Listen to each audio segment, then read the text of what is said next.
എല്ലാ സുഹൃത്തുക്കൾക്കും life vision top 10 ഒരിക്കൽ കൂടി സ്വാഗതം ചെയ്യുന്നു. വയനാട് ദുരന്തം കഴിഞ്ഞ നാളുകൾ ഒത്തിരിയായി. നമ്മിൽ പലരും ആ ദുരന്തത്തെക്കുറിച്ചും ആ ദുരന്തത്തിൻ്റെ അഘാതങ്ങൾ ഏറ്റുവാങ്ങി ഇന്നും ജീവിക്കുന്നവരെക്കുറിച്ചും ഒട്ടനവധി പേരും മറന്നു കഴിഞ്ഞിരിക്കുന്നു. കുറച്ച് ആൾക്കാരുടെ മനസ്സിൽ മാത്രം അതിന്നും ഒരു ദുഃഖമായി നിഴലിക്കുക തന്നെ ചെയ്യുന്നു. അതിൽ ഓരോ കുടുംബത്തിൽ നിന്ന് കഷ്ടിച്ച് രക്ഷപ്പെട്ട ഒന്നോ രണ്ടോ ആൾക്കാർ മാത്രമേ ഉണ്ടായുള്ളൂ. അവരിന്നും ജീവിക്കുന്നു. അവരുടെ ഓർമ്മകൾ, അവരുടെ വിട്ടുപോയ, അവരുടെ തകർന്ന സ്വപ്നങ്ങൾ, ഇവയുടെ എല്ലാം ഓർമ്മയിൽ ഇന്നും ആ തീച്ചൂളയിൽ തന്നെ അവർ ജീവിക്കുകയാണ്. എന്തു തന്നെയായിരുന്നാലും അതിനുവേണ്ടി ഗവൺമെൻറ്റും മറ്റു പല സംഘടനകളും ഒത്തിരി ബുദ്ധിമുട്ടി അതിൻ്റെ പുനരധിവാസത്തിനും അവരെ നോർമൽ ലൈഫിലേക്ക് കൊണ്ടുവരാനും ഒത്തിരി ശ്രമിച്ചവരുണ്ട്. അതിൽ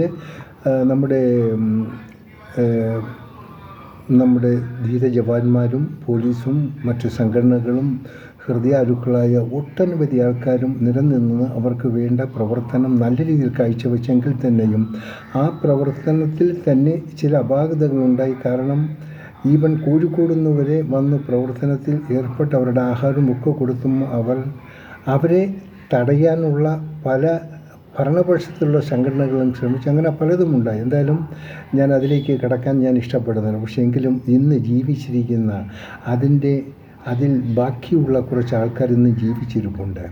അവർക്ക് ലഭ്യമാകേണ്ട, അവരെ പുനരുദ്ധരിക്കേണ്ട എല്ലാ രീതിയും 100% എത്തപ്പെട്ടിട്ടില്ല. ഇപ്പോൾ അതിനെക്കുറിച്ച് ഒരു വ്യക്തമായ വിവരങ്ങൾ ഇടയ്ക്കിടയ്ക്കുന്ന പത്രത്തിൽ കാണാറുണ്ട്. പിന്നെ ഈ തന്ത്രശാലികൾ, രാഷ്ട്രീയക്കാർ അവിടെ ചെല്ലുമ്പോൾ ഒരു ഘോരഘോരം പ്രസംഗിക്കും. ആ പ്രസംഗത്തിനോടൊപ്പം ആ മണിക്കൂറിനോടൊപ്പം അത് ചാനലിൽ വന്ന് ആൾക്കാർ കേൾക്കി നിർത്തണം.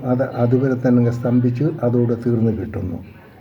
കാരണം ഈ ഭരണപക്ഷവും പ്രതിപക്ഷവും എല്ലാം ഒരേ സാധനങ്ങൾ തന്നെയാണ്, ഒരേ സിദ്ധാന്തക്കാരാണ്. കാരണം ഇവർ കഴിയുമ്പോൾ ഭരണപക്ഷം മാറി മറ്റൊരു പക്ഷം വരുമ്പോൾ ഇന്നത്തെ ഭരണപക്ഷത്തിരിക്കുന്ന അവർ പ്രതിപക്ഷമായി മാറും.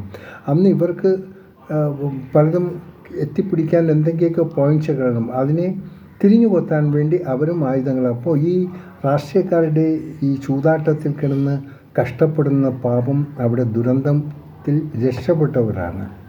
ഇന്നും പലരും മാനസിക ആഘാതത്തിൽ വിഷമിച്ച് എല്ലാം നഷ്ടപ്പെട്ട് അവർ കഴിയുകയാണ്.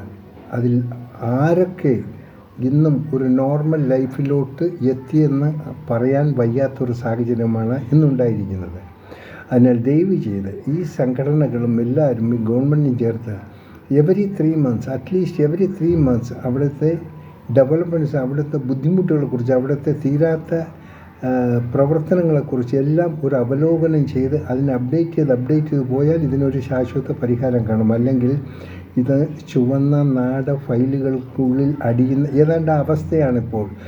അതിൽ ശേഷിക്കുന്ന ആരെങ്കിലും ആണെങ്കിൽ അവർക്ക് ഗവൺമെൻറ് വാഗ്ദാനം ചെയ്യുക ആ കാര്യങ്ങൾ അവർക്ക് ലഭ്യമാക്കുന്നതിന് ഇവർ ഓഫീസുകളിലും കയറിയിറങ്ങുന്ന ഒരു ഗതികേടാണ് ഇപ്പോൾ ഉണ്ടായിരിക്കുന്നത്. അത് ഉണ്ടാകാൻ പാടില്ല.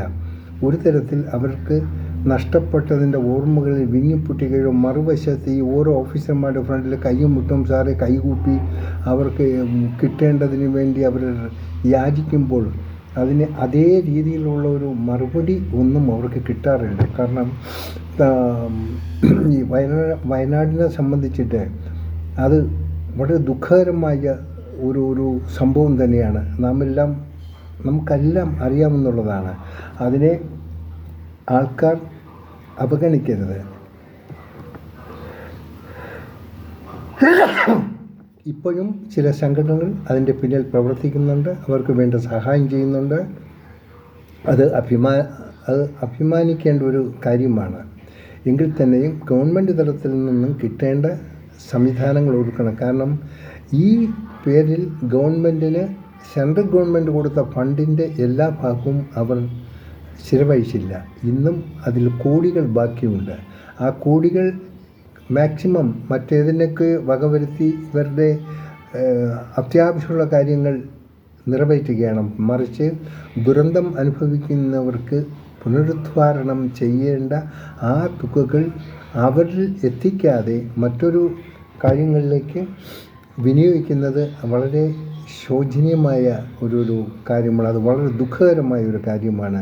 ഗവൺമെൻറ് ഇനിയെങ്കിലും ഉണർന്ന് പ്രവർത്തിക്കുക, അവർക്ക് വേണ്ട സഹായം അവരിലേക്ക് എത്തിക്കുക, അവർ നോർമൽ ലൈഫിലേക്ക് കൊണ്ടുവരിക, അവർക്ക് വേണ്ട ബോഡികൾ ഈ ഏറ്റവും കൂടുതൽ മാനസിക ക്ലേശം അനുഭവിക്കുന്നവർക്ക് അവർക്ക് വേണ്ട നിർദ്ദേശങ്ങൾ, അവർക്ക് വേണ്ട സൗകര്യങ്ങളും അവരുടെ ഓർമ്മകൾ, അവരുടെ ആ വേദനകളിൽ നിന്നും അവരെ മാറ്റി തിരിക്കാനുള്ള ഒരു സംവിധാനങ്ങളും ഗവൺമെൻറ് തലത്തിൽ നിന്നും ഉണ്ടാകുക.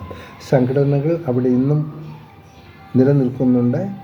അപ്പോൾ ഈ പരസ്പരം നാം ആര് മത്സരിച്ചാലും ഇതിൻ്റെ ഫലം അനുഭവിക്കേണ്ടത് ആ ദുരന്തത്തിൽ പെട്ടവരാണ്. ഒന്നുകൂടി പറയുന്നു, ദയവ് ചെയ്ത് ഗവൺമെൻറ് ഇതിന് എത്രയും വേഗത്തിൽ അവർക്ക് വേണ്ടൊരു ശാശ്വത പരിഹാരം കണ്ടെത്താൻ സാധിക്കുമോ അത് ചെയ്യുക. അവരുടെ പേരിൽ പിരിച്ചെടുത്ത കോടികൾ അവർക്ക് വേണ്ടി തന്നെ ഉപയോഗിക്കാൻ ശ്രമിച്ചാലും അത് ഉപയോഗിക്കാൻ വേണ്ടി അതിന് ഒരു 10 ആവശ്യമില്ലാത്ത കുറേ ആൾക്കാരെ ഉണ്ടാക്കി അതിനൊരു ഡിപ്പാർട്ട്മെൻ്റ് ഉണ്ടാക്കി ആ ഡിപ്പാർട്ട്മെൻറ്റിൽ ഓരോ ടേബിൾ ടു ടേബിൾ ഈ ഫയലുകളെ കുടുക്കി വെച്ച് ഉള്ള ഒരു സ്ലോ മോഷൻ പരിപാടി ഒന്ന് നിർത്തി അവർക്ക് വേണ്ട സഹായം ചെയ്യാൻ എത്തിക്കുക. മാനസിക വേദന അനുഭവിക്കുന്നവരെ പല സംഘടനകളും കണ്ട് അവർക്ക് വേണ്ടി ആശ്വാസം നൽകുക, ആശ്വാസവാക്കുകൾ നൽകുക. അവരുടെ ഓർമ്മകളെ ഒരു ദുഃഖകരമായ ഓർമ്മകളെ അവരിൽ നിന്ന് അകറ്റാൻ ശ്രമിച്ചാലും ഗവൺമെൻറ്റിന് വേണ്ട മുൻകരുതലുകൾ ഉടൻ തന്നെ എടുത്താലും.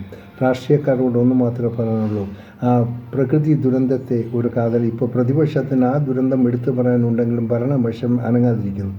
നാളെ ഇതേ ഭരണപക്ഷം പ്രതിപക്ഷത്ത് വന്നു കഴിഞ്ഞാൽ അവർക്ക് ഉന്നയിക്കാനും പറയാനും പല ഭാഗങ്ങൾ. അതിന് ഇപ്പോൾ ഭരണപക്ഷം കണ്ടറിഞ്ഞ് ഉള്ള ഒരു ആശാവഹമായ പ്രവർത്തനങ്ങളാണ് പ്രതിപക്ഷം ജനങ്ങളുടെ മുന്നിലേക്ക് വയ്ക്കേണ്ടത്. ഇല്ലെങ്കിൽ നാളെ നിങ്ങളും വിസ്തരിക്കപ്പെടും ജനകോടതിയുടെ മുന്നിൽ.